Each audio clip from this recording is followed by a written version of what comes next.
لكل يمني غلط عليا وقعد يقول لي تصريح ابو رفعه، شارع الهرم، الرجاصات، الفسيخ، الطعميه، تدور معرفش تاشيره ايه وتدور ايه ومش عارف ايه وتطبل وتدور فلوس وتعمل والكلام الوحش ده، وتغلط في امي وتغلط في عيلتي وتغلط في كل تفصيله عندي. حابب اقول لك اللي حصل ده خير خير، لان انت طلعت زهقان من المباراه وبتخش في التيك توك لقيتني قدامك، فقلت بس تعالى يا المصري، ورحتوا مطلعين حرتكم في المصريين كلها فيني، واعطتوني درس في المرادفات والكلمات والشتائم على طلبات شتائم ما اعرفش عنها في حياتي.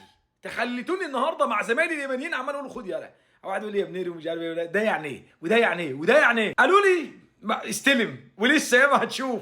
اللي قدمه المنتخب اليمني في البطوله مش محتاج شهادتي، والله ما محتاج شهادتي، باقل الامكانيات اللي في الدنيا كلها قدمتم مستوى جبار، مباراه اسطوريه امام منتخب العراق ومباراه اسطوريه امام المنتخب السعودي. وانا قلت الكلام ده في فيديو، بس مش نفس الفيديو اللي اتكلمت فيه على تصريح كابتن رامي. ما ينفع مع الاداء الاسطوري اللي قدمه منتخب اليمن تشيل في خاطرك، بالعكس انت المفروض تكون فخور باللعيبه وفخور بكل شيء، خليك فخور بيهم والله ما قصرون، عملوا مستوى جبار، مستوى من ان اي حد يعرف يوصفه من جماله. بالك انت لو اليمن معاها الامكانيات الكبيره اللي عند المنتخبات العربيه الثانيه انتوا كنتوا كسرتوا الدنيا. انا عامل الفيديو ده بقى مش تطبيل ولا خاف ولا الاجواء اللي انت بتقعد تحطها في راسك، انا عامل الفيديو ده عشان اوصل لك رساله، احنا بنحبكم، مفيش حد ضدك، ولو قابلك في حياتك نموذج مصري سيء زعلك يا سيدي حقك عليا انا، واذا كنت زعلت من الفيديو بتاعي حقك عليا انا، احنا اخوه عرب في الاول وفي الاخير.